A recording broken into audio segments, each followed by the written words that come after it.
going to wing it. You're not going to be your best version of yourself. They're going to see you right through it. You can tell yourself all you want to say, like, well, I love when I hear the people say, well, I don't like practicing because I don't sound like that in front of the client. Oh, really?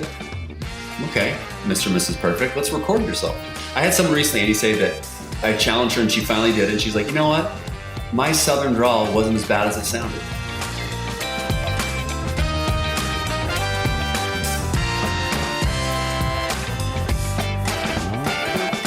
Hi, friends. Welcome to the Sales Enablement Podcast. I'm your host, Andy Paul. That was Casey Jacox. Casey is author of the book titled Win the Relationship, Not the Deal, and host of the Quarterback Dad podcast, of which I was honored to be a guest. And in our conversation today, Casey and I talk about the value of relationships in building your book of business and in building your career, and why you need to focus, Casey writes, on winning the relationship first. So earlier in his career, Casey found that too often he was focused on the metrics of sales activities rather than understanding what actually makes a great salesperson. And this is a common trap that far too many professional salespeople fall into. They're going through the motions without making the effort to truly understand why the things they do actually work. Or, as is oftentimes the case, sometimes don't work, and how to experiment to fix those. So we're going to dig into Casey's 6 rules for winning the relationship, including how to ditch your ego and let your authentic self shine, and why, very importantly, you need to be patient and persistent. Everyone has their own learning curve and their own time frame to achieve some success. So it's going to take some patience. It's going to take some persistence to help yourself get there. So, okay, all of this and much, much more. But before we get to Casey, I want to remind you to subscribe to this podcast wherever you listen to it. And if you subscribe, we'd certainly appreciate it if you could also give us your feedback about how we're doing in the form of a review. So thank you. All right, let's jump into it. Casey, welcome to the show. Andy, I'm honored to join you, sir. It's a pleasure to have you here. So Yeah. I was a guest on your podcast, the Quarterback Dad podcast. So tell people how you came up with that name. Well, people think it sounds like it's a football theme, or a football, since I played college football, and I always have to give shout out and love to Uncle Rico from Napoleon Dynamite, so I keep that streak going. But the theme of really was around, as a dad, we don't have to be the leader, but we could be a leader in the house, and a mom, or whatever situation you have, and the other partner, we'll call it, could be the general manager, or he or she might be the coach. But I wanted to create conversations with fathers, because some of us guys aren't the best at communicating, and I wanted to make it cool to talk about. Yeah, I want to make it cool to talk about your feelings, talk about what you're not good at, talk about things you want to get better at, so that we teach our kids that it's okay to talk about those things. And when more dads can open up, we become better leaders for our home. We become more vulnerable to growth. And honestly, I feel selfishly, it's I'm getting the most therapy out of every episode, because I get to talk about my gaps, things I want to improve as a dad. So it's been a very, very amazing journey. I don't know where it's going to go, but I'm still producing podcast episodes weekly, and I'm very thankful to do so. It is one of the things about doing a podcast that I say the exact same thing, that doing this podcast is one of the more selfish things I've done, because I get so much out of it. We're edging up close to 1,000 episodes now, and I've talked to hundreds and hundreds of smart people like yourself, and every time I do one of these interviews, I learn something that I can apply either in my business world or personal world, excuse me. So yeah, it is selfish.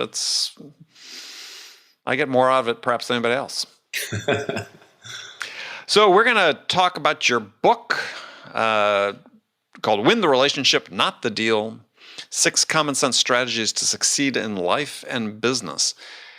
You're probably aware there's a lot of talk about relationships these days, especially in sales. Actually, a surprising number of people that are against them. And so what was your impetus to write the book? Well, the sarcastic answer is to prove that us football guys can't put sentences together. Yeah. But check, I did that. But Yeah. The serious answer is, it hit me when I was traveling, probably 8 or 9 years ago, and I was the senior guy on our team at the company I was at, and I remember I was working with a newer team in this part of in Dallas, and they were so competitive. They wanted to win so bad. They wanted to win every deal, and they didn't. They got frustrated, and they were just at times, I think, focusing on the wrong things. Mm-hmm. And I said, how can we win people when we lose a deal? And they looked at me like I was like an idiot. More like, what are you talking about? Like, and I said, think about how can you win a person with your follow-up when you lose a deal? And we kind of chat through that scenario. Like an example was, imagine that I lose a consulting deal to ABC company, and I followed up with the client after losing and saying, hey, I'm sorry that we didn't get a chance. I'm sorry we weren't picked. However, right. I want to make sure that you got what you wanted out of it, and I hope that everything that they said they would do, they did. And they were looking like, oh, I guess that makes sense. And so, and right when it hit me, I kept saying this, and all of a sudden I said, we got to win relationships, not deals. And it was like, that's it. And, I didn't want to write it when I was still employed at my previous employer, because I wanted to make sure I was fully focused on it. And most authors can say you don't write a book to make money. You write a book to get a message out there. Right. And it's been humbling to see what people have written about it. It's I would say it's a very conversational style writing that I've been told I have. But it's hopefully bringing common sense to sellers to focus on things that aren't quite the most sexiest thing in the world. But if you focus on the 6 things I write about, it will produce better relationships in your life. Yeah, well, let's go back to this issue, because the centerpiece of what you're writing about is relationships in sales primarily. And this is not a topic without controversy these days. I just got through reading a book by people that advocate that, we're sidelining the humans and the relationship, and buyers don't want to interact with salespeople anymore. They don't want relationships. They just, like sort on the litany of things. And has that been your experience? Not yet. I hear that a lot. I'm getting it. The old soul is coming out in me. I'm now the older gentleman in the journey, but I feel like in the end you're still young. Trust me. Yeah. Yeah. But you, in the end, the human connection will never get old. You listening will never get old. Mm-hmm. Having someone follow up with you and make you feel like you're the most important world will never get old. A computer can't provide you empathy. Automation can't provide you empathy. A person can provide you empathy. And so maybe some industries will get erased by humans. In the end, I've had so many times where I personally, in my own life, whether it's through consumer buying, I'll try to use technology, but sometimes it's nice to just have someone make you feel like you were listened to and they cared and they wanted to help you and your problem went away.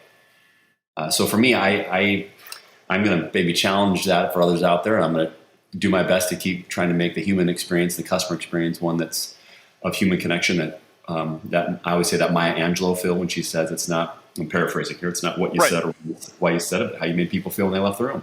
Yeah, well, it's how you make people feel that they remember. And so, I think that some of that conversation is, I find amusing. Let's say the report coming, everybody rushed out. Even during the pandemic, still before things started, hopefully trickling out as they are now, is saying, "Oh yeah, sea change. Yeah, buyers don't want to talk to sellers anymore." Yeah, I got a list of things along that same line. And the reason it amuses me is the fact that buyers have never wanted to talk to sellers. I've never really talked to a customer who said, yeah, it's really my goal to talk to a salesperson today. Life's not going to be complete till I talk to that salesperson. Right. They've never wanted to. You've always had to earn the right to be able to talk to a customer. And I don't think that's going to change anytime, because I think, to your point, depending on the products and services that someone is buying, as they become more strategic, more complex, more pricey, they want to talk to a human about that. Yeah, they want to be, and they want to be able to talk about their problem. They want to talk about what's not working. They don't want to hear about how great our company is until we show that we have interest in them. Well, but also, at a point you've made, which I agree with 100%, is people want to feel understood. Right? It's part of the way we're wired as human beings. We want to feel connected, or we want to feel listened to, but we also want to feel understood. And that doesn't come from, you're not going to get that necessarily just from a digital transaction with something. And I think, again, it has to do, you just have a curve, I believe, of complexity, strategic nature of the acquisition, price, implementation. There's certain factors. And certainly we're seeing at the lower end, more and more products are being sold completely digitally. Mm-hmm. That's fine. But sellers need to find a way to still continue to add value. If they can add value, then sure, the buyers will just do it online. Right. Yeah, I agree. I mean, it's pretty. Neil Rackham wrote about this in a book 20 plus years ago and started rethinking the modern sales force. I forget the exact title, but yeah, I just always remember a line I highlighted in there is if, as a channel, as a sales channel, if you don't provide value to the buyer, then they'll buy from the channel that adds the least cost to the transaction. So it's a pretty simple bar. Yep, and you don't earn value once. You have to continue to find ways to earn value, and you have to continue to find ways, because I'm sure you saw this in your selling career. Once you get in, you win a deal, you win a person, and then complacency is a silent killer. It'll sneak up on you, and all of a sudden, why did I get replaced? They did a vendor reduction, and I got bounced. But I thought you liked me. I thought they loved me. Well, sometimes that's out of your control. I mean, I've got a great story about a company I was running, this division for this company. It wasn't a huge company, but it was this was like a $30+ million a year division. We were the biggest division in the company, and we owned the market we were in, owned it, lock, stock, and barrel. And then the company decided, well, we're going to invest all of our money in a new product. That'll be our next big thing. And as a consequence, the company got complacent. I mean, we weren't in terms of servicing the customers, but we didn't come out with new products. We didn't come out with anything that would help the buyers continue down their path of what they wanted to do with their systems they had from us. And ultimately, we lost. We went from having 80% market share to 25 in a relatively short period of time. So yeah, complacency. If you're not listening to the customer, it's not just the seller, but so if I couldn't try as might bring the CEO and everybody out to see these customers, he just had other plans for his dollars, and got complacent, you lose it. Mm. So you wrote that too often, speaking about yourself, you were focused on the metrics of sales activities rather than understanding what makes a great salesperson. So what makes a great salesperson? I think a great salesperson is someone who uses his or her ears more than his mouth. A great salesperson is someone who shows up prepared, on time, not blasting in at 68 miles an hour, skidding out in the parking lot, parking accidentally in the handicap, and then or the CEO's spot. Right, and talking all about them. As a great salesperson asks the customer to start the meeting, describe what would be an ideal outcome for you, Mr. and Mrs. Client, during today's time we have together.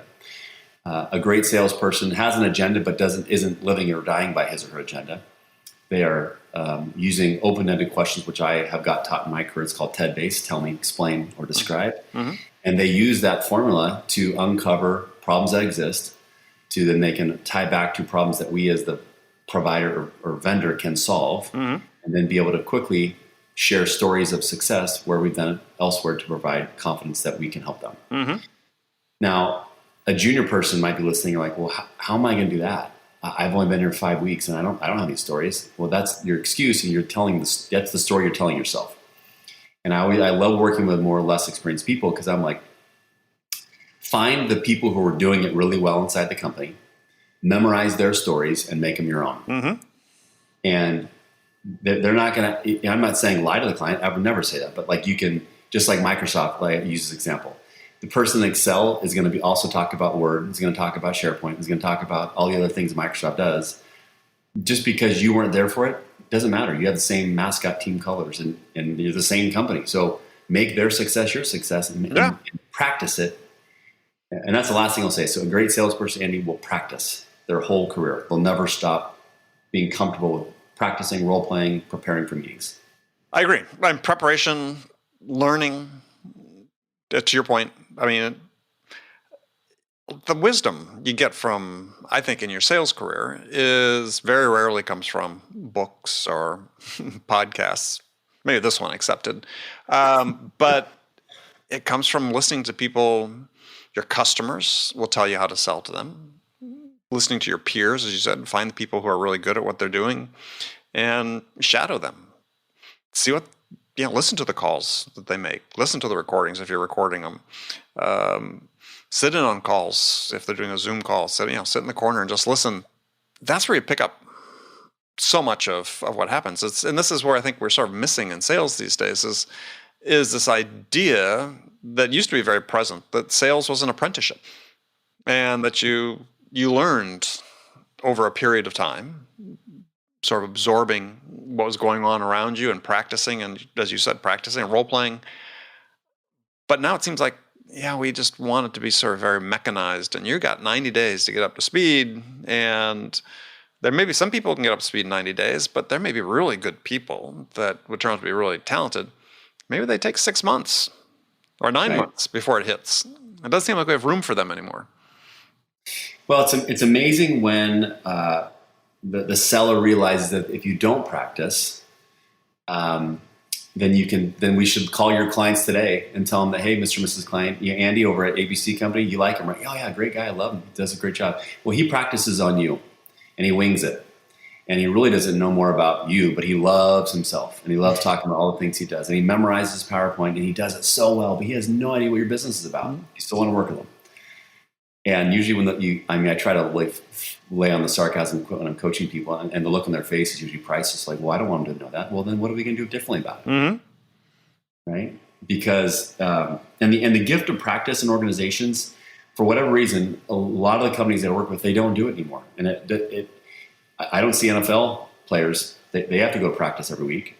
I see pilots, they have to go back for recurrent training twice a year. I see doctors having to go back to training, but yet us as sellers, we're that elite. We can just go and wing it, and we expect these amazing results.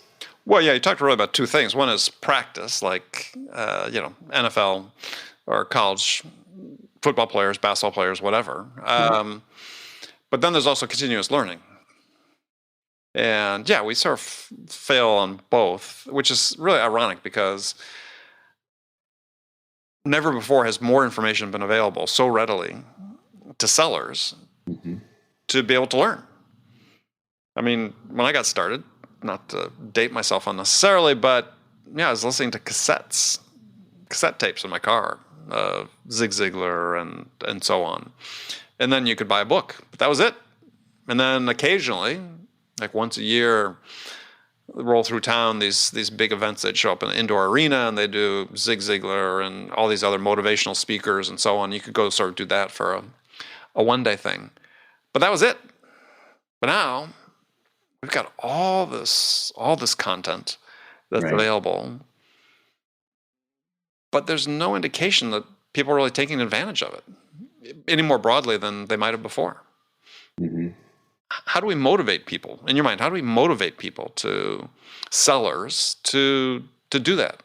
I think it's through questions. I think it's great when you ask great questions and make someone else realize it's their idea. They're going to want to take action to it. A quote I love sharing with the old Tommy Lasorda, rest in peace, Tommy. Mm-hmm. He talks about there's 3 types of people in life: people who watch things happen, wonder how things happen, and make things happen. Mm-hmm. And I love sharing that quote because it helps people realize, do you want to be a seller that's going to be gone in 3 months? Do you want to be a seller that's going to be on a plan in 6 months and then fired in 9 months? Or do you want to be a seller that's President's Club winner year after year after year? Like, tell me which sounds most great for you. And it's like, when you can back them into what they want to do and then keep asking questions as a leader or a coach to make them realize the steps they need to take, I've found that higher percentage of time than not, that helps habits stick. And sometimes saying as a leader or coach, like, tell me what's changed to the rep. Mm-hmm. Have your goals changed? No, okay, then tell me what we need to be doing differently. And a lot of times they can help get back on track there. Another thing that I love when I was selling for years, I would love asking clients, even though we won a deal, still ask, tell me 2 things where we can still improve to help. You just constant, continuous learning and growth and leading by example by that way. And sometimes I'd have people say, why are you asking for that? We already won them. I know, but I want to take the win to another deeper level so that when things get tough, they're going to go to bat for me when I'm not there. Mm-hmm. Well, so it really begs the question, one that we talk a lot about on this program is, so, and you've sort of touched on it, but I want to dig in more into it, is, what's the role of the sales leader in making all this happen? Because I feel like certainly if you read sales books, listen to podcasts, spend time on LinkedIn, people talking about sales, people are really quick to talk about the failure of sellers, but not as much about the failure of managers. And to me, that's really where the problem starts, right? Is we're not enabling this class of people that hold these management / leadership jobs we're not enabling them with the tools they need to do the things that you talked about, to be able to have the conversations with their sellers they need to have in a way that's just not purely about, hey, let's talk about your pipeline, but let's talk about you and what's most important to you and what you're trying to achieve in your career and so on. We're not making that seem important. Mm-hmm. I define leadership. I also define sales leadership and relationship building all with the same equation, which is humility plus vulnerability equals leadership. I've found, in my experience, time on earth here, the leaders I worked my hardest for is ones when they created psychological safe environments where they knew it was okay to mess up internally. I worked harder for sales leaders where I knew, like, oh, you messed up that way? Or what did you say? Or when they weren't afraid to go first in a role play. They weren't afraid to say what did not work and be careful of this. I worked harder for the leader that wasn't that. Yeah, we had a metric of, let's say, 10 meetings a week, but let's say I had 8 meetings and my pipeline was huge. Like, they weren't going to bust my on. We need to get 2 meetings, Casey. What's wrong with you? They were like, hey, awesome. I'd rather have 8 really, really good ones versus 10 bad ones. Nice job. And they focused on what was truly important was. There's all these ways to connect with people, whether it's phone, even back when I was early in my sales career, I was faxing clients. Funny story to share on that one maybe later, but. Well, no, you can share it now if you want. Well, so like, I think bad sales leaders, we used to get pounded on like call reports and are you making 6,000 calls a day and doing this and doing that? Yeah. And sometimes, leaders who can make it fun and make selling fun and let your salespeople use their personality to win people, you're gonna build great environments by that. And because everybody isn't the same, you have to meet, just like you have to meet your customer where they are, you have to meet your rep where they are. And if some are better at texting to get connection and they're driving results, well, great. Celebrate that, but still encourage them that there's other ways to do it as a backup in case that doesn't always work. And so one of my early days, for those that know a fax machine, it's a really weird technology where you'd put a piece of paper through a printer-like thing and then make a really weird, scary noise, and then you'd get a piece of paper back through on the other side. So a guy was not getting back to me. I tried email. An email just was starting when I was first getting into business, and I would leave voicemails, and nothing was working, so I was like, screw it. I'm going to try something that worked for me in 5th grade. So I wrote a handwritten note on a piece of paper, and I said, Mr. Client, I can't remember his name. I said, I've tried email, that hasn't worked. I've tried phone, that hasn't worked. So I'm going to try something that worked for me in 5th grade when I got my first girlfriend. If you could please check a box. No, I said, if you could please check a box and let me know which answer resonates most with you and then send it back to me. I'd really appreciate it. And one of them was like, I have no idea who you are. Why are you talking to me? Please stop. I'm interested in your services, but not now. I'd like to set up time to meet. Thank you for your follow-up. And the last box was like, if you contact me again, I'm calling the police today. And the guy, true as day, it's a legendary story of my old company that the guy checked the box of, I'm interested in your services. And he wrote the note back to me, said, Casey, your persistence has reached diligence, not annoyance. I'm excited to meet you. Yeah. And I wasn't, my boss thought it was awesome. She was like, I can't believe you did that. And it worked. Right. And now you gotta, I don't want people to go rogue and go crazy out of this, but be yourself, right? The number one reason to be yourself is everybody else is already taken. And you have that quote in your book. Yeah. Leaders help people be their best version of themselves in a safe environment, right? If you're constantly churning through people, well, not only does it make your life miserable, but it makes your customer's life miserable. Right. Well, I think that a lot of people sort of cringe when they hear this idea of psychological safety, right? Especially older school people, because it's like, things were tough when we were going through this. But you're not talking about making people safe from accountability. No, 100%. Right. But it's giving people the freedom to, as you said, to become the best version of themselves. Yeah, I'm not a big advocate of any one particular sales methodology because, quite frankly, I think every human has their own unique methodology. If they're experienced, or if they're being thoughtful about how they sell, the way they sell is an aggregation of influences from multiple sources and sort of become unique to them. Let people do that, right? I mean, I've been in companies that have grown quickly and been successful. Grown companies have been successful. That's always been more of the recipe as opposed to saying, look, great, here's the process, make these number of calls, make this number of emails, maybe for a certain type of product, a little more transactional, maybe that's great. But yeah, if you take the humans out of it, you can maybe do that. But if you have the humans still involved in it, let humans develop to be able to go sell to them. Yeah, I wrote an article earlier this year with another gentleman, and we talked. He's a sales leader, and we talked about, imagine if every seller entered the day and they just won the lottery, but they still wanted to go to work. Like, imagine their mindset, and imagine if the sales leader had that same mindset, and imagine if we kind of joked, imagine if we removed fear from a sales organization, what would happen? Well, can you? I think you can through humility and vulnerability. Now, I'm not saying not hold people accountable. You nailed it with that line. I'm saying if people are, it's like the backup quarterback's the best thing ever. If your starting quarterback's always fearful every play, they're going to be not their best. And people need to be spoken confidence into them. Sometimes people saying, man, you're one of our best. Let's go. Have a great day. Go get them. Like, I'm not talking fake rah-rah stuff, but there's power in psyche that we as humans, on average, have 60 to 80,000 thoughts a day. 80% of those thoughts are negative, scary things. So it's like, we're already kind of against ourselves. Now we have a sales leader just ripping us apart, thinking we're not doing this, not doing. Now what's our chances for being successful with the client? Probably not good. Well, but I think that's a useful discussion to talk about what is the fear we're talking about, right? Because certainly there's fear of failure, but I think for a lot of people, as you said, it's fear of, I would say, disappointing their manager, but being on the receiving end of that disappointment, perhaps. Yeah, I guess I'm talking about fear of you got to be perfect, or a fear of which doesn't exist, right? There's no such thing. We're all flawed. Everybody's got gaps. Yeah. But fear in environments where, as leaders, if we can encourage people to know that you're going to mess up, it's going to happen. Let's try not to, burn the building down, or let's try not to get us fired out of our best count.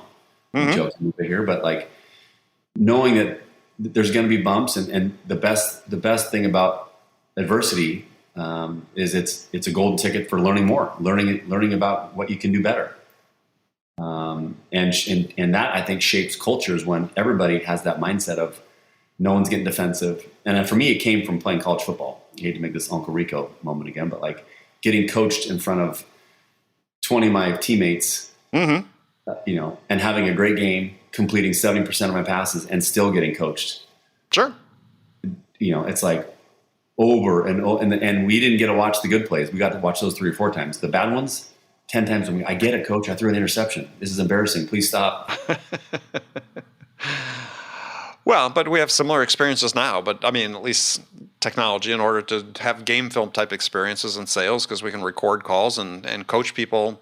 Don't necessarily have to do it in front of the entire sales team, though you could. But it's I just getting back on the fear thing again. It's because we have these statistics talking about recent surveys done of 3,000 salespeople, 75% saying they're stressed or extremely stressed, and we know there's a lot of external stressors that we have going on with the COVID and so on. But it always raises a question: is how do we create a culture? And you've addressed it somewhat, that is just inherently less stressful. There's always going to be the innate stress from wanting to do a good job, right? Wanting to succeed at your work, be good at what you do.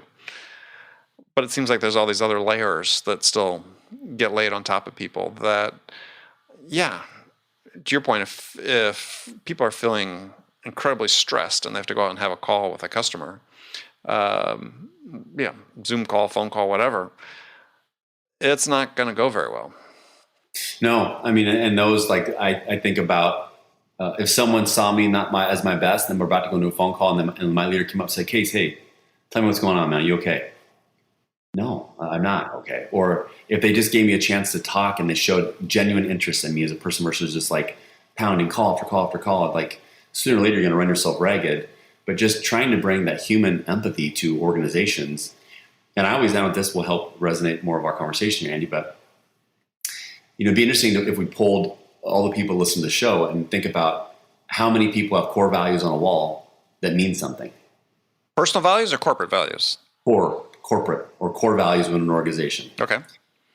And I think when people see that those words matter and there's accountability for those words, that I think can remove fear, like knowing like, hey, if I do that, it's not going to be good. I'm going to get let go. Or if I see someone else doing that, but they don't get away with it, then why is the leader doing this? And is he or she managing this or that or doing this or do that? I feel like when people know that there's truth, accountability, consistency, genuineness from their leader, that what they say and what they do are the exact same thing, then that will slowly over time remove fear and help people create their best versions of themselves, I believe. Yeah, well, that last one you talked about is integrity, right? When your actions match your words. I mean, that's really, as a seller, that helps you from a predictability standpoint. I mean, it's always one of the toughest things to be a seller in an environment where the boss is unpredictable.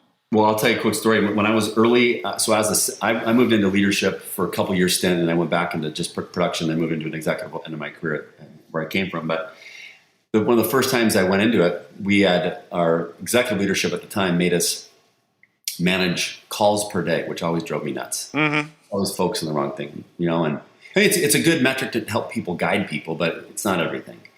And I remember there was this one rep I was managing, and he had like hundreds and hundreds. I'm like, dang, this guy's killing it. But his revenue results were like the lowest in the company. It's like, something's not adding up. And I remember like, well, I don't like looking at these reports too often, but I'm just going to look. And I randomly opened it up one day, and it was a detailed report of everybody he'd called. Now, the average length of phone message call was 4 seconds. Yeah, I was going to say 10, but yes. The number, I was like, oh, that's weird.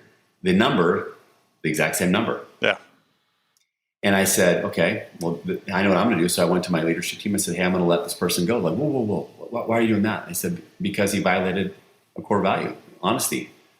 And there's accountability for this. Yeah. He says, well, we can't just do that. I said, well, then I can't be a leader here because I can't lead and follow through and set examples for people if what we say doesn't matter.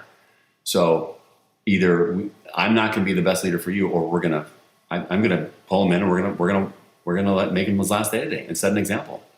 And I had HR involved, and they're like, no, Case, you're doing the right thing. But like right then, it was like setting the tone for, hey, we're not just doing this to do it. If you want to be in the huddle, if you want to be on my team, we call play. This is the route you run. And you might not always get the ball every time, but this is the expectation. You want to be consistent. Well, this is sort of the battle for the soul of sales, let's say, to some degree, right? Is that between, I think on one hand you have managers with expectations and there's certain activity levels and certain performance levels that sort of happen. And on the other hand, them knowing that the better approach is, as you describe, is something that's more individualized, more personalized, that everybody has their own ratios, if you will, right? I mean, ultimately we all have our numbers.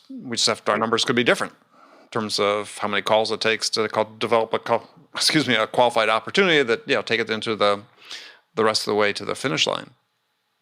And I think there's really this push-pull is that, we have managers that would like to sort of manage that way if they feel the pressure of, as the person you spoke to, yeah, but the numbers look good. And revenue is good enough, but we're getting it in a way that's not very efficient, but we're getting it.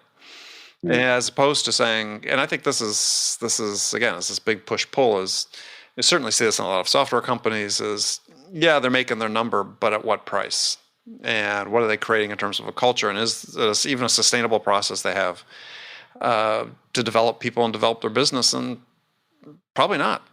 Yeah, exactly. Like, of all those companies who are hitting their number year after year, what are your employee churn numbers, and what are your employees SAT scores? And there's a lot of things you can measure and look at. But I was very fortunate, I guess, Andy. I was at a company for 20 years, and I worked with a team that we were top team. I was on the top account that we just built, and we were consistent about humility, vulnerability. No one was better than the team, and I think you are what you allow. You surround yourself with people with their consistent expectations. If there's people that get out of line, you got to be honest and call them out. And I don't know. Maybe I'm old school in my thought right there, but I think a lot of this stuff will be control where we just get lazy with our habits, and then things get off the track in a hurry. Yeah. See, I don't think there's old school. I think there's a human school and not, right? There you go. That's better said. And the human school is not going anywhere, as much as some people may wish that it did, and that we could, take the humans completely out of the equation for buying and selling. Yeah, there's a range of products. It's happened. We'll continue to have a range of products that's going to grow into, but still plenty of products where there's some level of complexity or strategic nature about it, or even price, perhaps as a metric that people want to talk to humans to help them make a decision. And that's really all you're trying to do as a seller. I think we make it too complex, and so I've come up with my definition. That's our one-line definition of sales, which puts the human front and center, but it's where it belongs, right? Because you'd look at it from the buyer's perspective. So my definition is as sellers, our job is to listen, to understand what's the most important thing to the buyer, and then help them get that. And usually help them get to a spot they couldn't get to on their own because they didn't have someone guiding them or the questions asking to realize what was important. Let's sort of the unspoken in there, right? If they could get it without you, they would have gotten it without you. Right. And they will, if they can. I mean, that's okay. Yeah. We sort of touched on that earlier. It's like, that's not customers aren't waiting around for salespeople to call them. Yes, Andy called me today. I was waiting for that all day long. Oh, my buddy. Yeah. Said no one ever.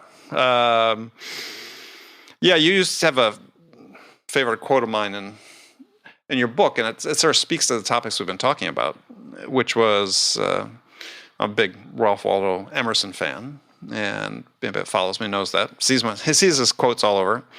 But you have this one that's from him saying, "Adopt the pace of nature. Her secret is patience." What's that mean to you? Well, as someone who's not always patient, I need to hear that one often. To me, it means that you have to meet your customer where they are. You have to meet, and if you try to force a customer to want to work with you, if you have to tell them they want to work with you, they're going to resist you every time. And a gentleman late in my career, by the name of John Kaplan, he told me, "Casey, you're one of the most unconsciously competent people I've ever met. I'm going to help you become more consciously competent." That doesn't sound good. He's like, "No, it's good. I'm just going to help you slow down a little bit and ask better questions and realize what's in your head and be able to articulate it." I was like, "Oh, okay, I can get down with that." And so patience realizes that, once you ask the right question that resonates most with the buyer or the problem that you're trying to tie back to a business problem or trying to solve, it's going to happen, right? But if you try to force something, it's not. And so for me, I think patience is something where you have to let things happen organically. And if you try to if you sound desperate, if you sound, salesy. Right. And salesy can mean a lot of different things. I mean, I had someone recently say, "Oh, I didn't follow up with them right away because I didn't want to be salesy." I said, "Well, guess what? You're already salesy because you didn't follow up." Mm-hmm. That one backfired on you. You waited a week and a half and now you're salesy So how to be less salesy, be patient and say no sometimes. Tell them you can't help them. Tell them, and you be amazed how you'll shock people by saying, "I don't know for the best fit, Mr. and Mrs. Client." Wait, what do you mean? yeah, I don't think we're the best fit. Let me help you find someone who is though.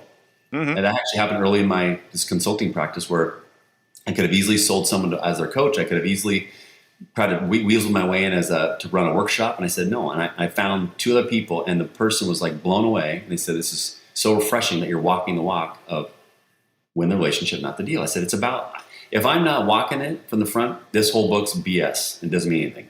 Right. And so to me, I don't know, long-winded answer, patience is doing the little things like I talked about in each chapter, but just knowing that if you do the little things, they're going to become big things, both good and bad, but you got to just be patient to see, let relationships just happen organically. Yeah. Well, I think the thing that people need to understand, and I agree on that, is that that's actually the path to making things speed up as well. And it's true. So when you look at the way that at least my experience has shown, and my belief is the way most customers make good enough decisions, right? Everybody's got three constraints in making a decision: time, knowledge, and understanding. And they have a limit, buyers. And so buyers are really, what they're trying to do is they're trying to quickly gather and make sense of the information they need to make a good decision. And when they find something that meets the criteria, that satisfies their requirements and is sufficient to help them meet their desired business outcomes, they'll stop looking. And so if you're constantly pushing, and you get that resistance, you're not going to build the requisite trust and relationship with somebody to have them sort of consider you as a possible solution. But if you, as you said, patient, build the relationships, ask great questions, make sure you're listening to really understand, you give them the value and that they need, that they understand their options and what's a good solution for them. When they get to that point where they find a solution that satisfies their requirements and is sufficient to meet their desired outcomes, they'll make a choice right then. I agree. I think like hopefully the simplistic takeaways I hope people take from our conversation is I always tell people I was either around it, my journey, or even as a sales coach now, is I always wanted to hear two words when I meet with someone. And that is great question. And just, I want people to think about it when they leave. Like the next time you're in front of your prospect, your client, and you're prepared and you ask a question that's a good one, they're going to tell you. It's human nature. That always happens. I'm so aware of it now. Mm-hmm. So you hear a great question, you made them think.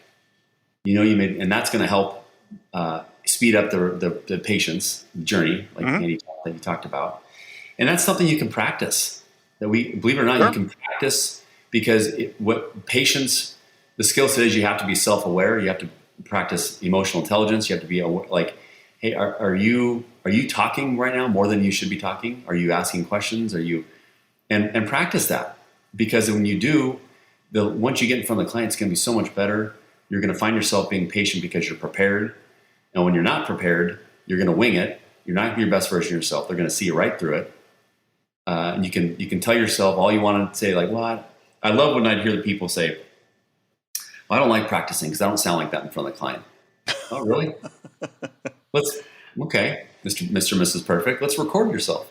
I had someone recently, Andy, say that I challenged her and she finally did it. And she's like, you know what? My Southern drawl wasn't as bad as it sounded. And she was beating herself up and had this negative self-talk. And I said, listen, stop saying that. And I told her you can't use the 5 swear words I say, which is need to, should to, want to, have to, can't. You can't say those words to me. And she practiced, and she was like, she came away saying, man, I wasn't as bad as I thought. Now she's a better version of herself. Now she can practice all these things I'm talking about that you probably know all too well too. Well, as I said, there's technology like Ring DNA's conversational AI. You record the calls, you listen back to them, you get a coach to help you walk through them. You get all sorts of analytics about the call, talk time, so on and so forth. When you have tools like that available, take advantage of them, right? Because especially if you're early in your career, it's repetition, it's coaching, it's feedback, it's understanding, it's hearing yourself. Oh, hugely important. Yeah, I would have killed to have that when I was early in my career, because I was just out we were making calls in person mostly, but would have been great to have some sort of feedback on that. You just made me flashback. You took me back to my first sales job where they had the tripod up, recording in front of in the room. Yep. And I winged it just like normal junior non-prepared people did. I thought I knew what I was doing. I had no idea. And I literally sat there and the guy just peppered me with questions that I had not know the answer to. And I just felt myself getting lower and lower and smaller and smaller. And it was like, I literally was like, Mom, I want my blankie. I want to go cry. But I'm glad I went through it because it was a quick eye-opening experience. Like, man, I got to get better. That my customers deserve better. My team deserves better. This is not a path for success. Well, yeah, I think if you need to learn humility, sales is a great profession for that. Because no matter how smart you think you are and how capable you think you are, you'll soon learn pretty quickly that you're not the smartest person and you're not the most capable person. And there are a lot of people out there you can learn from. I always tell people, you might as well stay humble because sales will humble you in a hurry. Oh, yeah. Well, and that's fine. I mean, the humility on a couple levels. One is just sort of this emotional humility, but then also just the intellectual humility, which is really the big one is, are you open-minded, right? Still think back to my early days with people I worked with who they just thought they knew it all. Here they were a 23-year-old kid and having a little bit of success, and they thought, cat's meow. And they didn't last long. No. I'd say that if there's top performers, if there's top reps out there listening right now, what you just talked about hit home is, I think this is why I was able to have success at my previous company was at, is I never stopped practicing. I never wanted to stop trying to become my best version of me. Mm-hmm. And that's from my parents, my coaches, my mentors in my life. And so as a top performer, when you can do that for your organization, man, it's a gift. And I didn't realize that the impact it was happening in the now. As I've left now for being gone for a couple of years, it's amazing what that did for others around me as I look back. And so, if you're out there and you're one of those people that aren't practicing, you're transactional, you're winging it. Like you deserve better, the clients deserve better, your company deserves better.